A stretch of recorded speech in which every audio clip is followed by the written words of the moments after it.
morning, everybody. Welcome to the July 3rd Thursday Web Forum for the Southeast Conservation Adaptation Strategy, or SECAS partnership. I'm Hillary Morris. As always, I'll be your host, and we have this web forum on the third Thursday of every month right here at 10 a.m. as an opportunity to share the latest updates on the blueprint, get input and involvement from folks like y'all, and highlight exciting science and action in the world of landscape conservation across the Southeast and Caribbean. So here's our agenda for today. I'll start out by introducing our speaker, who will present for 30 to 40 minutes on the monthly topic. We'll have time for Q&A and discussion at the end, and then I will wrap up by previewing next month's webinar. As a heads up, I am recording this web forum just for the couple of people who inevitably had a conflict and want to watch the recording afterward. Does anybody have any questions or comments before I jump in? All right, not hearing any, I'll go ahead and introduce our speaker. We're going to be hearing today from Zak Danks, who's the Turkey-Grouse Program Coordinator at the Kentucky Department of Fish and Wildlife Resources, and he's part of a coalition of biologists known as the Eastern Grouse Working Group. So he's going to be talking to us about the coordinated regional efforts by that group to conserve ruffed grouse populations across their eastern range. So with that, Zak, you can share your screen and take it away. Well, thanks again, Hillary, and thanks everybody for tuning in. First, just please be aware that I've got the honor of speaking on behalf of my fellow working group members. We are the Eastern Grouse Working Group. We're a coalition that's not affiliated with technically with any governing body. We stretch across state and regional boundaries, focused on grouse in the eastern portion of their range. So I've already seen at least one fellow member, Hannah Plumpton from North Carolina. Hey, Hannah. She can probably jump in and correct anything wrong I say, but I just wanted to shout out to them. And sorry, this is a little fuzzy, but I realized I was missing an acknowledgement slide until a few minutes ago. So I added this. This is directly from the Grouse Plan document that I'll be talking about. On the left is the kind of the coalition of state agency biologists that have been that comprise the Eastern Grouse Working Group and worked on this plan mostly. But on the right are the partners that helped us get where we are today.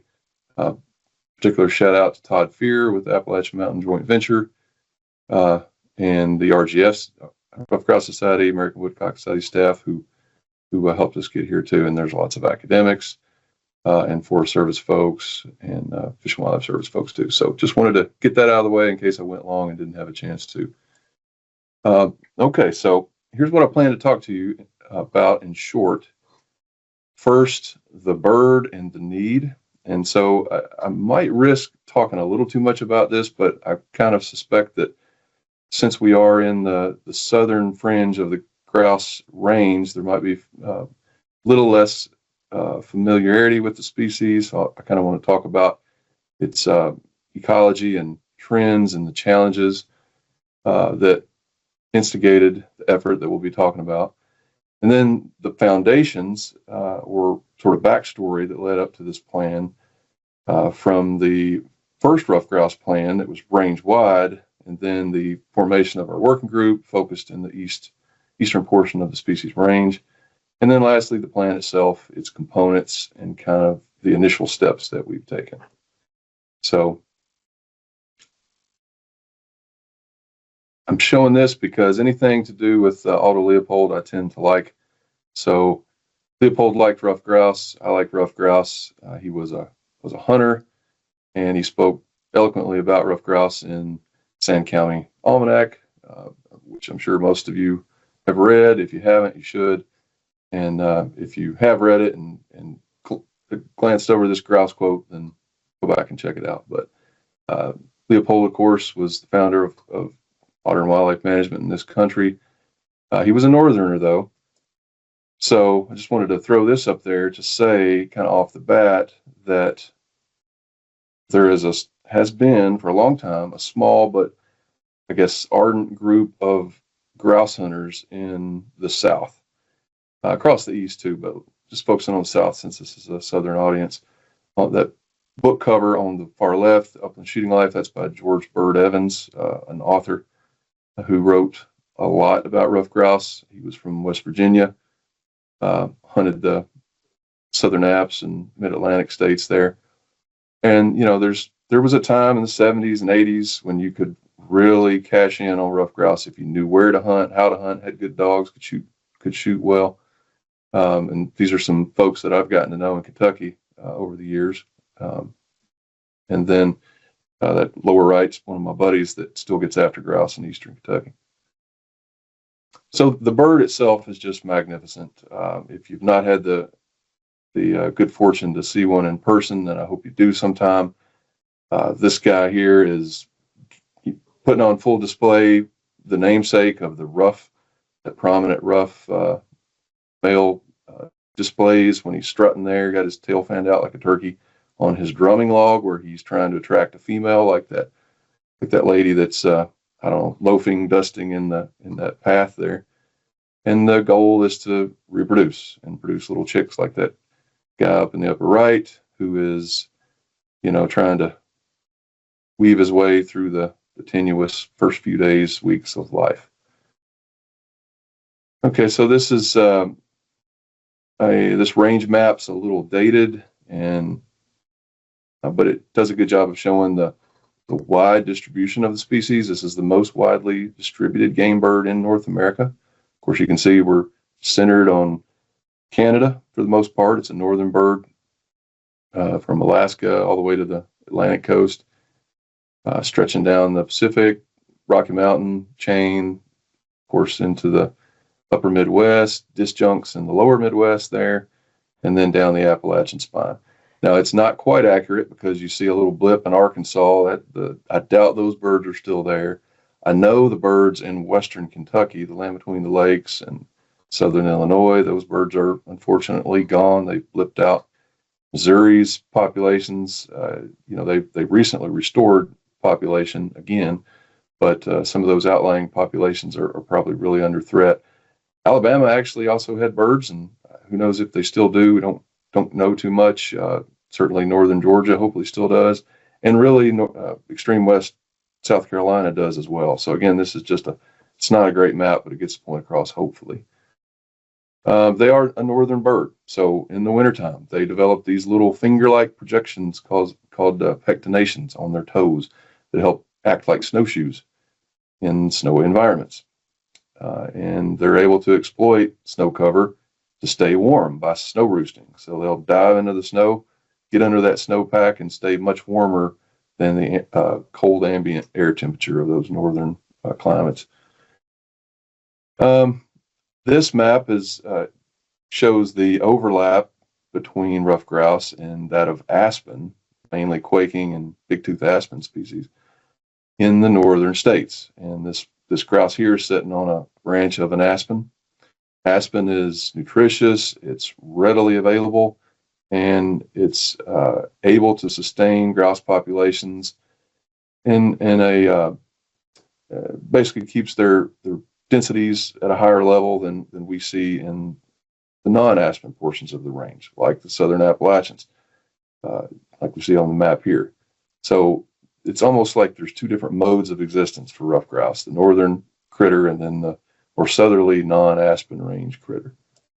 That's, of course, I'm speaking in generalities, but that is something to keep in mind. One thing that's common, no matter where you are, if you're a grouse, stuff wants to eat you. From the ground, from the air, and from we humans too. So their whole existence is shaped by predation. So they get around it by having forested landscapes that are diverse enough to meet their seasonal annual needs. And here's an example. This is an area along the Tennessee border in extreme southeast Kentucky. And you can see it's a forested landscape, mountains, and then in the foreground are a bunch of timber harvests punched in there. And that, of course, these are recent timber harvests in this picture, but I'm showing it to set up the picture on the right there, which is a grouse on a log in some pretty dense young forest cover. So it's what those patch cuts there are going to look like in 8 to 15 years after post-disturbance. That's a really important theme that you need to get it in your head to understand ruffed grouse and the conservation challenges it faces. This is just another couple pictures showing the high level, what it's like being in prime high stem density cover for ruffed grouse. We're talking 5 to 20 years post disturbance and many thousands of woody stems per acre. This hides grouse from the avian predators, and it's just, you just don't find very many grouse in places that don't have a substantial component of this within that forested landscape. I know my dogs and I can find ruffed grouse along edges, and the edges are really just one outcome of the need for interspersion.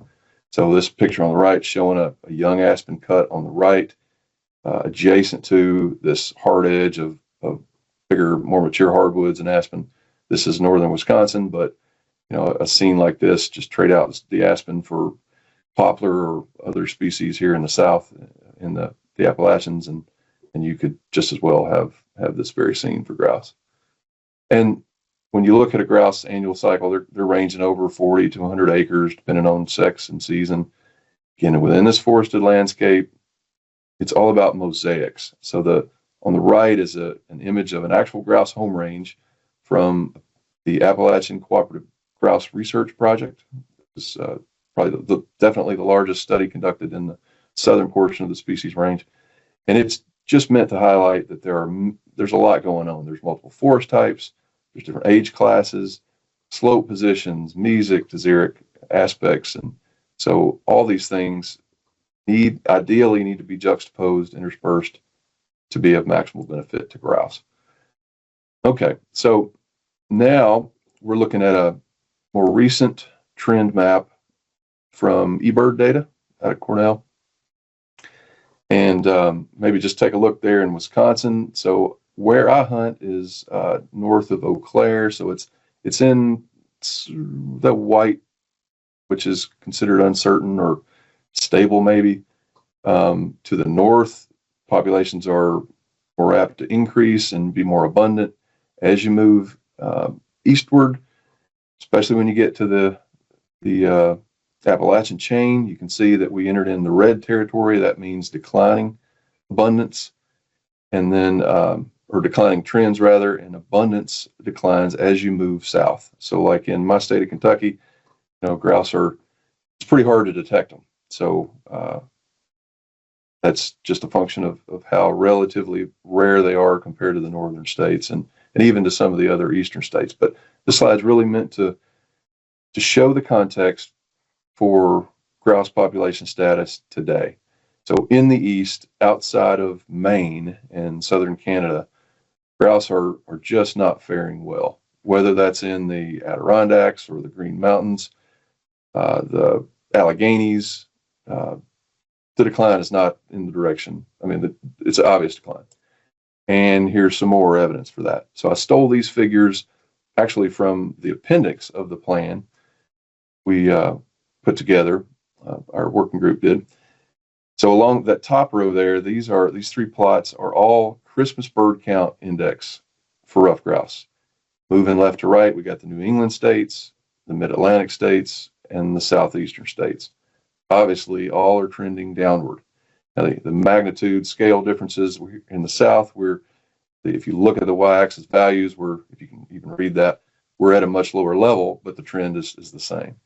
On the bottom, those are other survey metrics, all indicating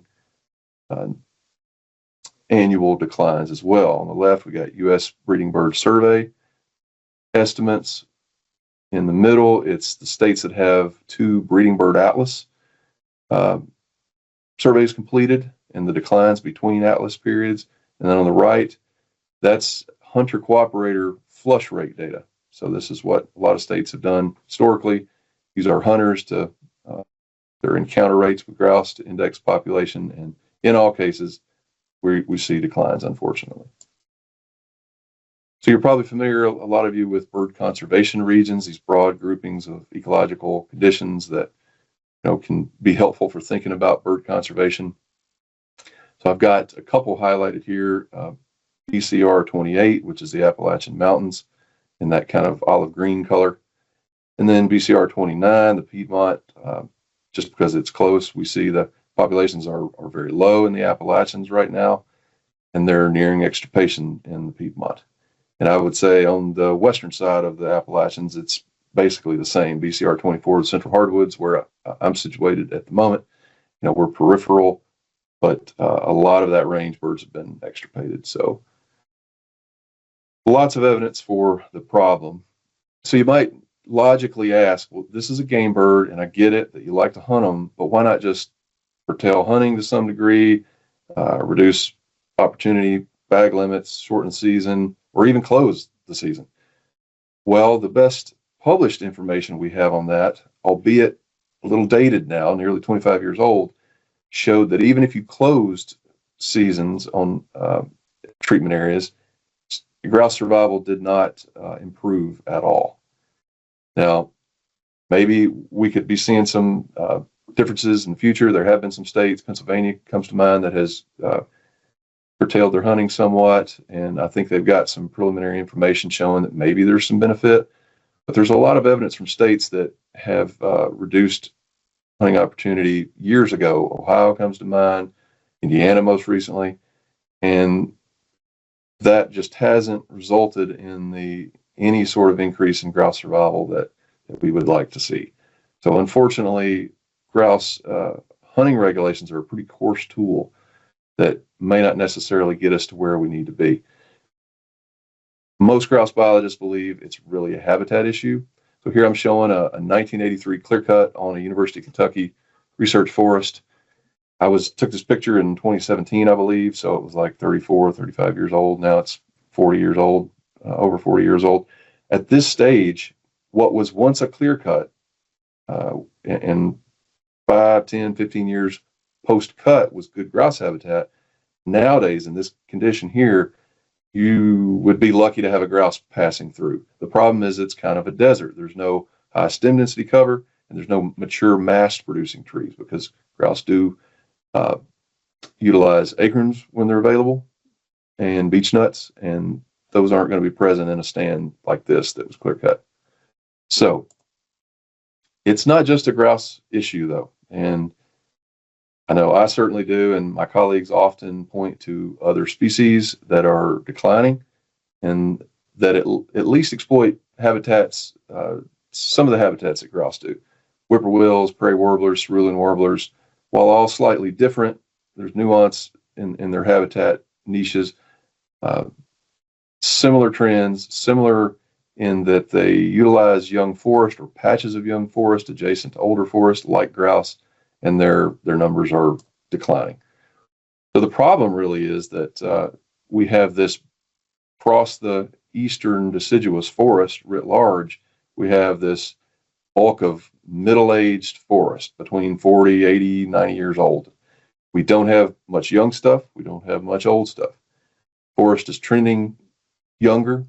And of course, since the majority of the East is privately owned, we will probably see upticks in cutting periodically. But can we overcome this massive glut of middle-aged stuff that's a product of land use from 100 plus years ago? Everything's aged all at once in concert, and that's not good for birds like grouse that need diversified forest structure. We've now got simplified forest structure. So this is forest inventory analysis data from the Forest Service for Kentucky. And the dark black bars, that's from the 1975 period. The other bars are from ensuing decades, and you can see the seedling sapling age size class has just dwindled down to this anemic kind of 10-ish% level. Back in the 70s, over a quarter of eastern Kentucky was in a young state. So that's not the best thing for ruffed grouse. Now, just from my drumming survey data, where I pick up drummers like this male grouse here in the springtime when we do our surveys, if you look at the proportion of young forest around survey locations, we hear drummers where there is more young forest. Surprise, surprise. We don't hear them at the non-habitat-y places, which just coincidentally happen to be around that 10% young forest level. So it appears that you need a substantial chunk of habitat to really foster ruffed grouse. And just quickly, some science here, some simulation done in Missouri about a decade ago when they were considering releasing ruffed grouse. They combed the literature to inform their models, and this population viability analysis projections basically showed that the only scenario in which you were able to have grouse persist for more than 15, 20 years was where you built the landscape to basically have about a 25% level of young forest. Just ironically, what I showed you with my Kentucky drumming data.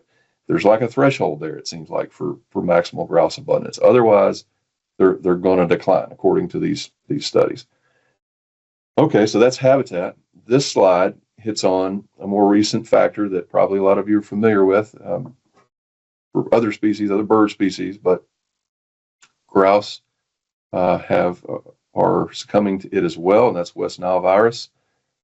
That middle panel, the middle plot there is, this is taken from a paper out of Pennsylvania a few years back in Journal of Wildlife Management.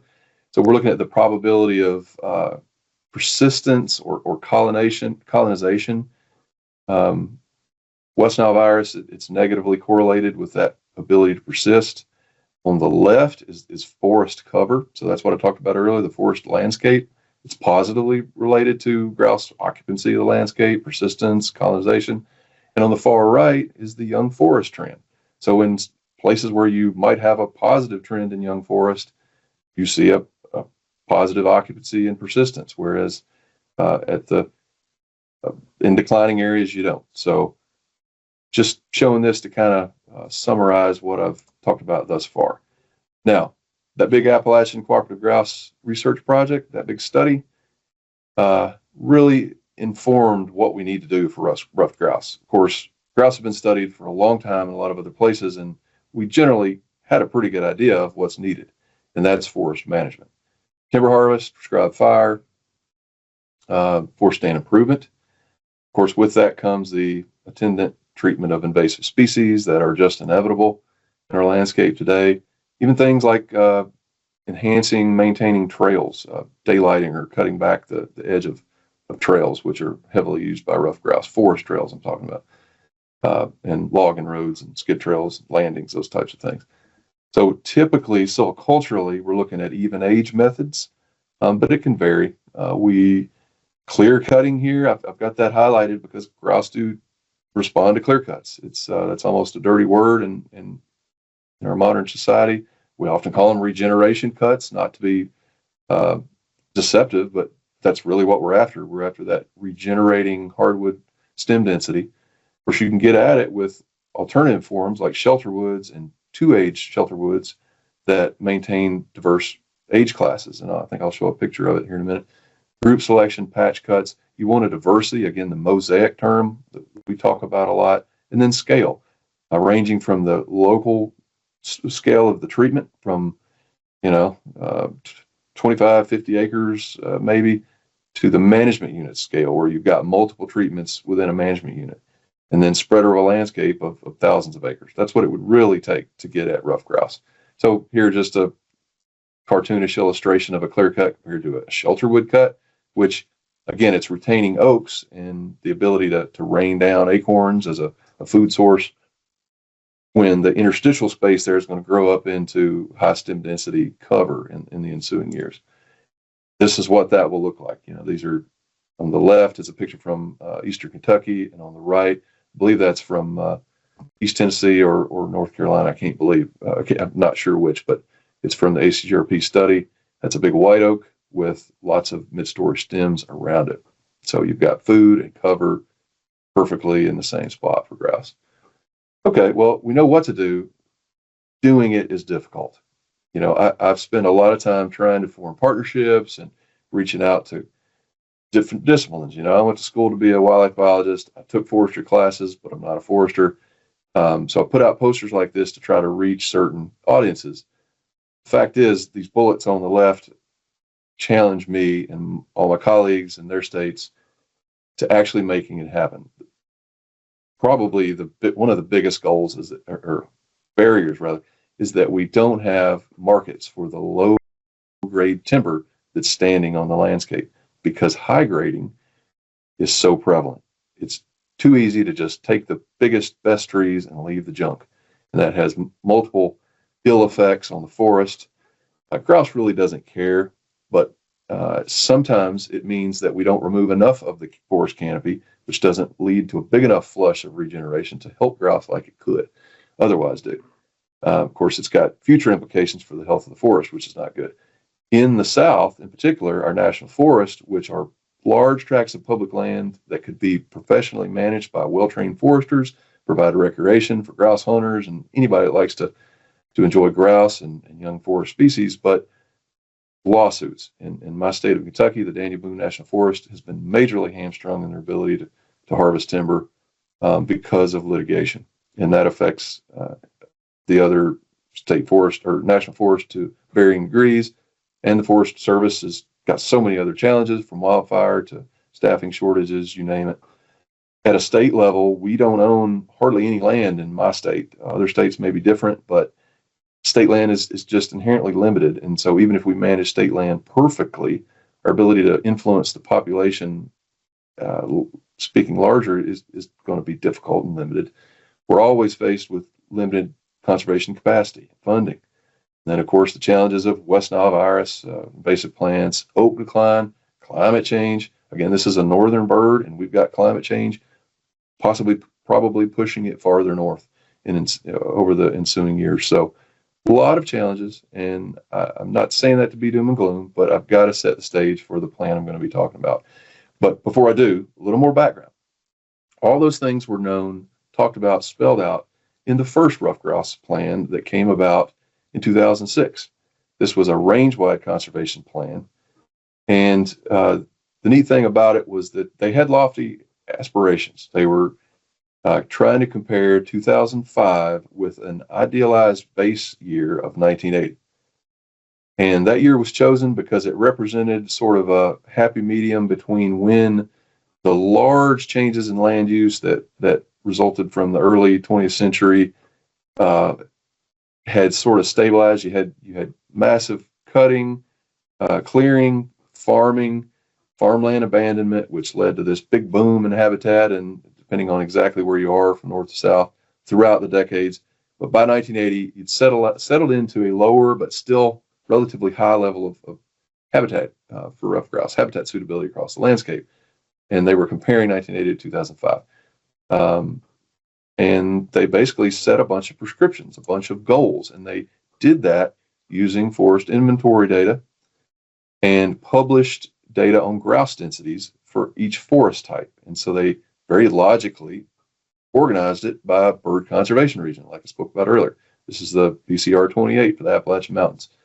Our predecessors like Gary Norman worked for years in Virginia to push the types of habitat treatments that I talked about earlier. Helped devise this plan and set those goals. And essentially, if you can read that box in the bottom, I don't intend for you to read it, but basically we've got to increase the proportion of small diameter forest by 10%. And they were shooting for around this time, early 2020s. So unfortunately, given the constraints that we face, biological, social, political, that I've touched on, those goals just proved to be impractical. Perfectly logical, exactly what needs to happen, but just practical. And so what those of us that are carrying the torch have thought, well, we need a revised strategy that deals with the current conditions and constraints we face, and that poise us to rise to any opportunities we may be able to recognize. So when I started in this job, literally almost 9 years ago, was within a month of starting, just about, I attended this meeting in Virginia that was organized by the folks that participated in that big Appalachian research project, the Northeast Upland Game Bird Technical Committee, that's that big acronym there, the NEAFWA states. Their grouse biologists really spearheaded this and pulled us from the South and the Midwest in. We discussed the lack of progress on those 2006 plan goals, the continuing decline, what we knew from the research, We brainstormed what we needed to do to try to reconcile the situation. And basically, as a group, we came up with several priorities. Among them, I've got highlighted the first and the last one. So just for time, you can just focus on those: habitat creation and restoration at the top. And at the bottom, a multi-state collaborative management initiative. Why the last one?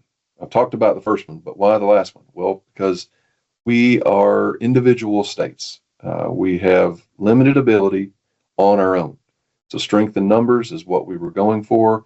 Unlike waterfowl, which are hunted taxa, we don't have a federal nexus that mandates this stuff. It's all at state level, and states do different stuff.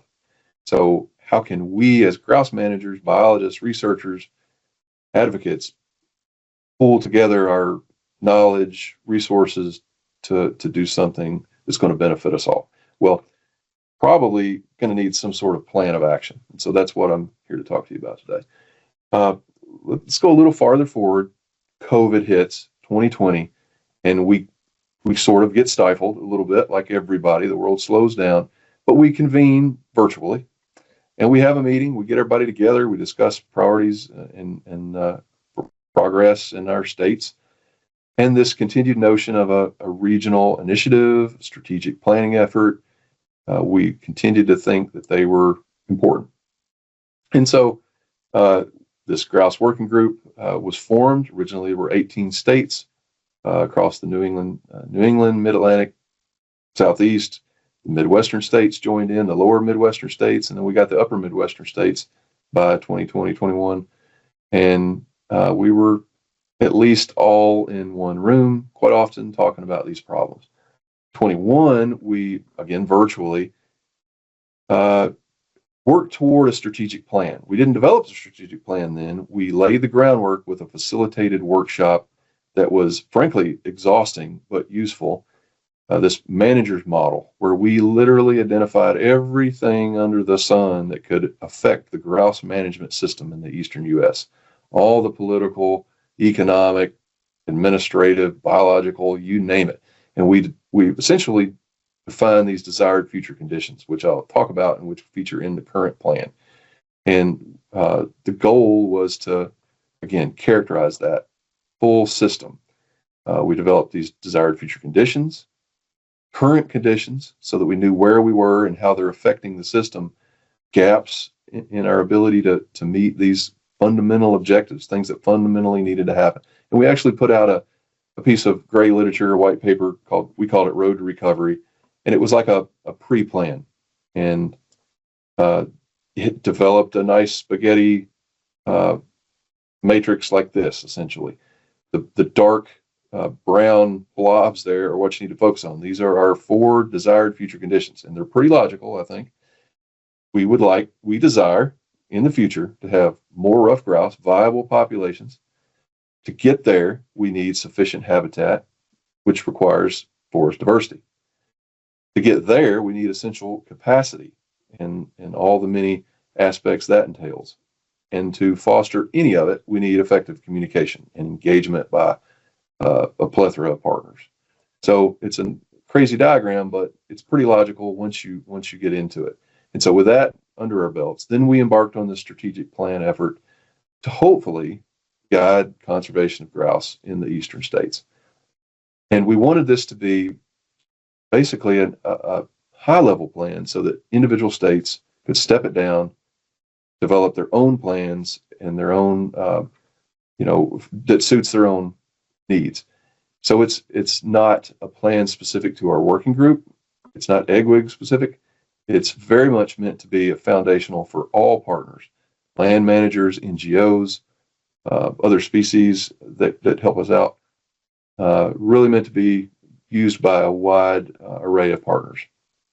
A good example of a similar type plan that rolled out just 4 hours was the Eastern Golden Eagle plan. Pretty cool. Some of my friends here in Kentucky were actually involved in that.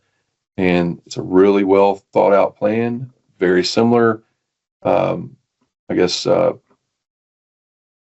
tact for going about it. They laid out some key objectives and strategies or actions. And that's essentially what we wanted to do for grouse. And so moving forward, 2023, we met up in beautiful Blue Mountain Lake, the Adirondacks of northern New York. We got 22 biologists from state agencies, grouse biologists, as well as forest management staff and some federal folks and some NGO folks. New York State DEC facilitated it for us. And there in the right edge of the picture is Raina Tile. She's Pennsylvania's grouse biologist. I got a shout out to her. She's kind of the ringleader of our working group.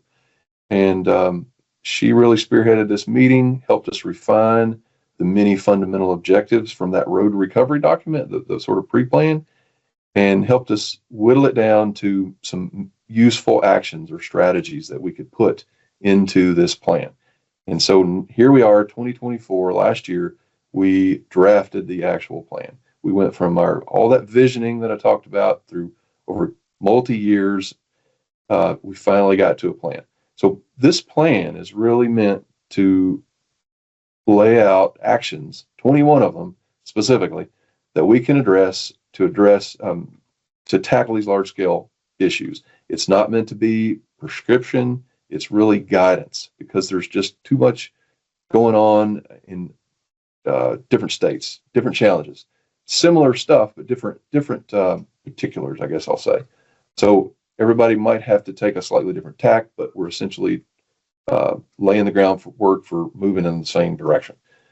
And obviously, we've got to foster synergies with our partners, because we need them to make any forward progress. And it's going to take commitment and sustained engagement in order to get anywhere with this. So here I'm stealing screen grabs from the actual plan. Again, here's that first desired future condition. You can see how the plan is laid out. I don't really intend for you to read it all. Just you can notice that FO 1.1, that's fundamental objective 1.1, create quality grouse habitat across the eastern region. And then we've got specific actions underneath that. Evaluate the current distribution of grouse habitat. Identify priority areas for making new grouse habitat based on many different factors and available data.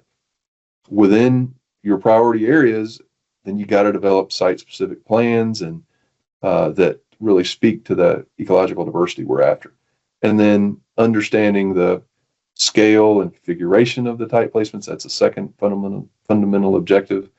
Again, I'm just screen grabbing here. There's the second desired future condition for viable populations. We don't know if we can bring back populations, but we've got to try. It starts with the first condition, which is habitat. Hopefully that will lead to more to viable populations, but it all hinges on the ability to do the work, the conservation capacity. That's what I'm showing over there on the right. Again, in the bold, the numbered bullets are the actual individual actions, laid out as logically, tiered as logically as we could. I'll just say it took a long time to get the organization, the flow of the plan down. I think it's pretty reasonable. There's many ways to skin this type of cat when it comes to conservation plans, but this is the approach we took. Here's the last engagement, communication, future condition, and attendant objectives and actions. And one thing we did toward the end was rank the different actions. So again, I don't mean you to read these necessarily, but you can see we kind of developed a scoring system and prioritize these things. So prioritizing and committing adequate resources to management of grouse and their habitats was number one. And that really stemmed from the fact that grouse are, let's face it, not that popular in our part of the world anymore. Why? Because there's not many left. There's not a huge hunter demand. And so we're in this weird place where if we do curtail hunting, then we're going to alienate what few supportive grouse hunters we have left.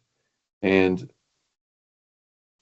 yet we know that because their hunters are not clamoring for action at the level we need them to, our agency administrators and leadership necessarily aren't able to commit resources unless we speak up in a unified way. And so then, this is a pretty important step, I think, for any type of plan is kind of to prioritize. And we also characterize all the actions in this sort of 2x2 matrix here of short and long term, and discrete or continuous actions. So a short-term discrete action is evaluating the current distribution of habitat.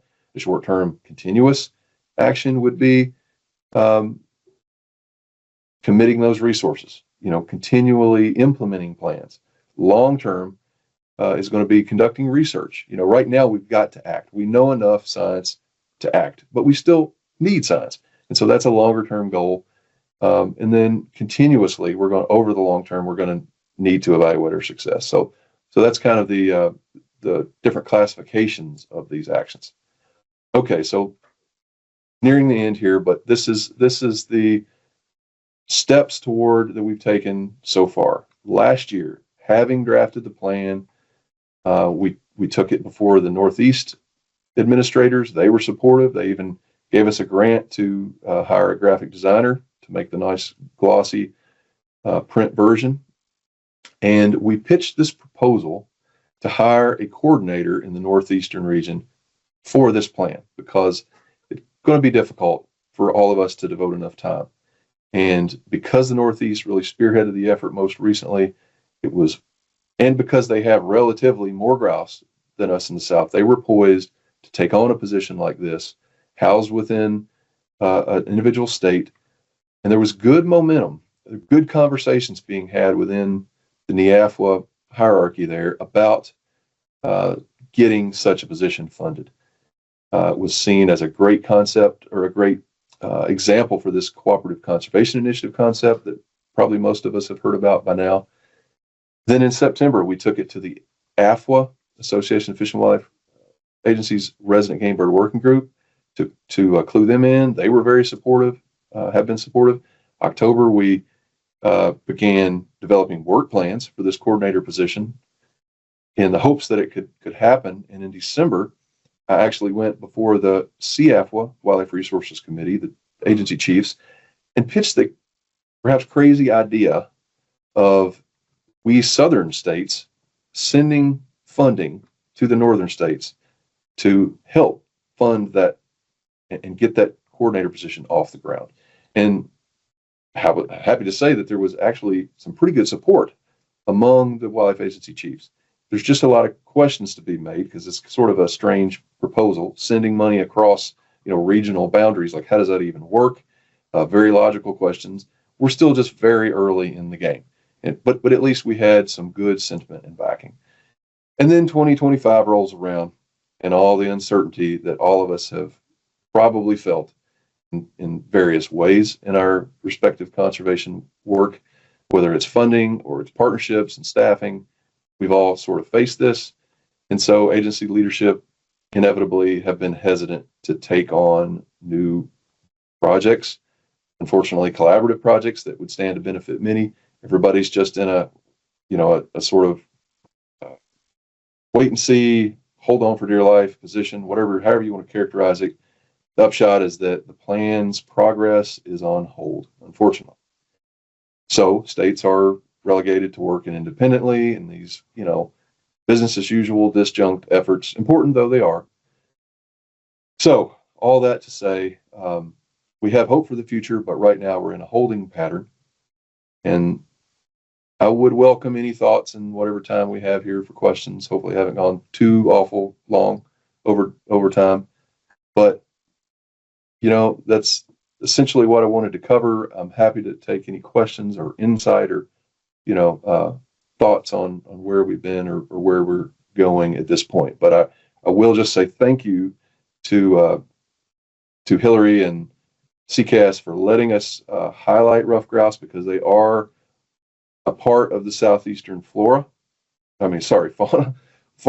and flora by extension, I guess, in terms of their habitat ecology. But they don't get talked about and probably aren't that familiar, certainly aren't in the minds of our conservation efforts, but they need to be more so, because they stand to benefit so many other species. So I'll shut up now, Hillary.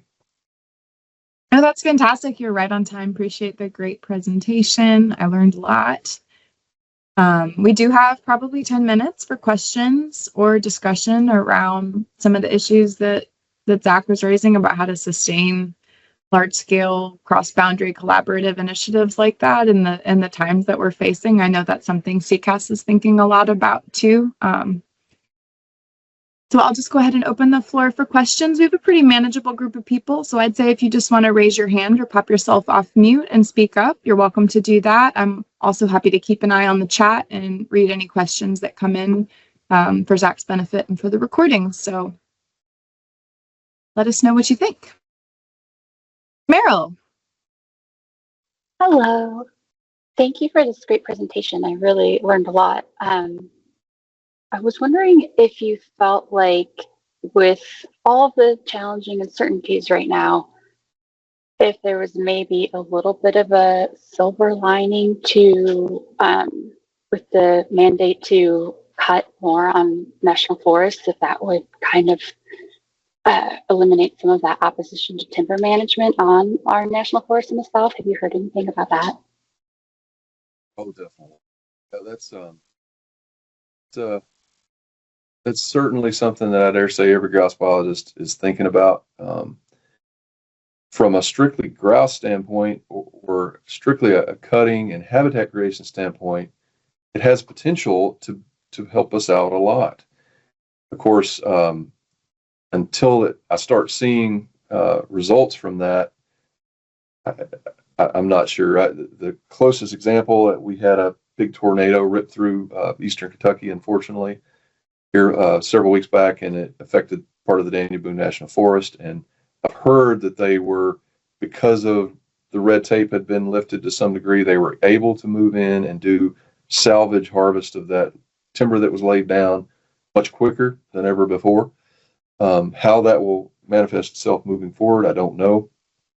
But certainly in terms of habitat, it can possibly bode very well.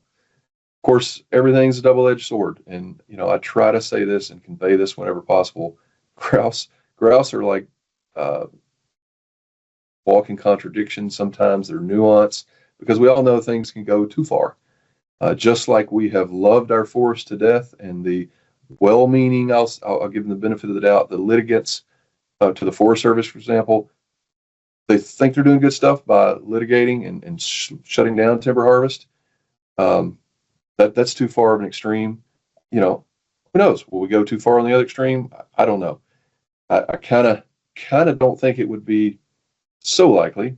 Just guessing, based on the limited term of political administrations. We've built up a problem that's going to take more than 4 or even 8 years to overcome. But who knows? Maybe we can make strides with it. But there's so much more than just the cutting that go into the challenge. Because just because you cut, are you necessarily addressing invasive species? The advanced regeneration for oak that is needed before you cut. I mean, we're almost never doing that, but that's critical to sustaining oak in our forests. So, double-edged sword. Tentatively, somewhat optimistic, hoping from the sidelines here that we're going to see good things, but just don't know. It's kind of a long-winded answer, but it's a very good point that you bring up, Meryl. And honestly, we're in kind of a wait and see. Thanks, Meryl. Great question and good answer. Definitely complicated. One of those, it depends, I guess, on how it's implemented, but good to look for those bright spots where we can. Any other questions or thoughts?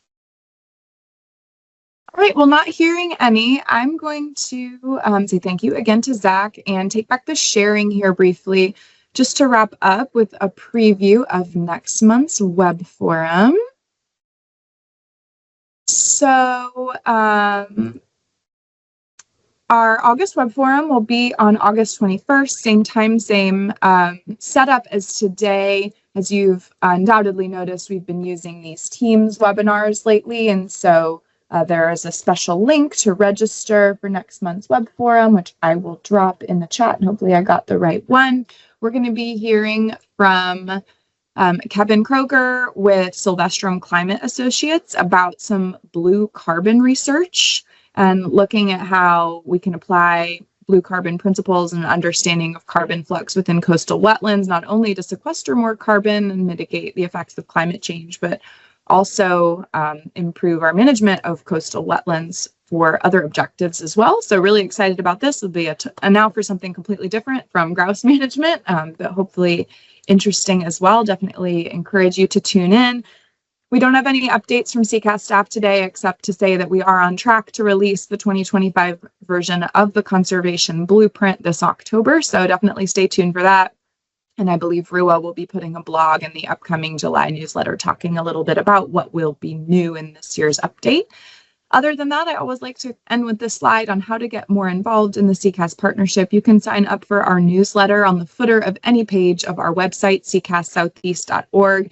Your staff would love to hear from you. If you explore the Southeast Conservation Blueprint, apply it to your work, we would love to help you with that. We do still have free user support that we can provide, whether that's to support your grant applications with letters of support, to inform conservation plans, or whatever you have in mind. We would love to help you clear barriers to your work using the blueprint. Or if you do use it and have feedback on how we can improve it, we would love to hear from you. So I'm going to pause again for questions to see whether anyone else has a question or nugget of wisdom for Zach or for me before we wrap up. Meryl. Hi, it's me again. I'm a GIS analyst with the West Virginia DNR, and a few years ago when Linda Ordaway worked here, she's now with the Forest Service, we worked on like a grouse mapping tool. So it kind of got me interested in this topic, but in the past few years, I really haven't worked on that project. And I just didn't know, Zach, if there's any interest or way that I could, put that work to use for this larger regional group. And if you're doing any GIS work that I could, contribute those efforts towards. Yes. Well, thank you, Meryl, for first off, the products that you worked on with Linda. I was aware of that back when I was conversing with Linda somewhat regularly back in her day there when you guys were developing that. But great question, and appreciate the offer. I will say that because I kind of had to fly through the plan, I didn't really talk about it, but certainly I see a big need for geospatial type tools and coordination for our monitoring, the monitoring components of this effort. Having a central data repository is certainly one of the many actions that we spell out in the plan, and that's just going to be crucial to actually coordinating across state lines in any kind of meaningful way. So I guess I'm just saying that please stay tuned. In the future as this moves forward, hopefully we will have much need for that type of thing. How that will come out, I don't know, but we will probably be leaning on folks like yourself who've got the skills, got the willingness to help make that kind of thing happen. But it is in the plan, so we are holding it right now. Don't have anything concrete to speak of. I know, like in Kentucky, I've worked with some university colleagues with LiDAR data. That's a big tool that I see, but not all states have that available data. There are, I think, data sets that others, that are more widely available. So coordinating, pulling all that together is going to be really important. And thanks for mentioning that. And I just hope we can get it going in the future. Great, thanks so much. Wendell, I see your hand. I was just curious. I'm down in Mississippi, but South Mississippi, and mainly we used into the wild turkey and quail down here, but up North Mississippi, I don't hunt up there much, but I was just curious, we got a lot of mixed hardwood forest up there and stuff, and mixed pine hardwood, and I was just curious if there's any grouse up in that area. Yeah, I'm not aware of any. I've never seen any maps or published accounts of it. Never talked to any of my colleagues with the state agency there about it. Alabama's the farthest, I guess, south and west I'm aware of, and I'm pretty sure they're not sure if they even have a grouse left, despite having some what might be good habitat. I think part of the problem is that you're on the extreme southern end of what's ecologically viable for the species. And so if they're blinking out in Alabama, I can only imagine that's what would have precluded Mississippi, presumably, from having very many ever. And, it's problem's only going to get worse, Georgia and South Carolina, and even up into Tennessee and Kentucky here in coming decades. But long answer, but I don't think, I'm not aware of any.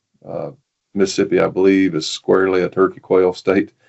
But it's a good question. And it makes you wonder, even in Western Kentucky, where I'm from originally, I see grousey looking habitat, and I know there's no grouse there. And I long to have them there. Wish I could dump them out. We tried that in the 80s and didn't take. Yeah, I was just curious. I know I've turkey hunted a little bit in Virginia and a good bit in Missouri. I've seen some grouse in Virginia when I hunted up there, and I haven't seen too much in Missouri where I've hunted kind of in the southern Ozarks, but I hear that there, but I just hadn't run into any. But I was just curious if there was a chance, say in North Mississippi, that kind of habitat you're talking about kind of exists there, and I was just curious if there was some way they could be, Sure. planted there or whatever. Yeah, that's a really good question. I've gotten that from many of my constituents here in Kentucky offering up their property. They might be in the western or central part of the state that don't have grouse. They're offering it up. Unfortunately, this juncture in time, it's hard to obtain grouse in order to restore new populations, even if we wanted to. Missouri did just that just a few years ago. I forget the years, 2017, 18, 19, I believe, around in there. But from what I hear, the birds are barely hanging on by a thread. And it's just because even with good habitat work, it's not enough at a bigger landscape scale to stitch enough habitat together to keep them on. So I'm fear for that population and what few grouse may remain in Missouri. But hopefully there's still some and they can buck the green. Oh, good question, Wendell. Thank you. Okay, this is Guy from North Carolina. Thanks for the presentation. I just wondered if, the PowerPoint presentation that you have presented here is online somewhere, because there was a lot of great information in it and I wouldn't really know how to get it back. Yeah, I'm going to post. Zach was kind enough to share his slides with me. So I'm going to PDF that and put it on the calendar event for this webinar along with the recording once I have it edited and posted to YouTube. Guy, if you wouldn't mind maybe dropping your email in the chat, I can make sure that I send those links to you directly afterward. Perfect. Got it. Thank you. Thank you. Yeah. Thanks for the interest, Guy. And you've got a couple good ones that are on here as well from the Wildlife Resource Commission down there. Hannah and Chris, they do good stuff. So they're trying their hardest to pulling in this direction. Thank you so much.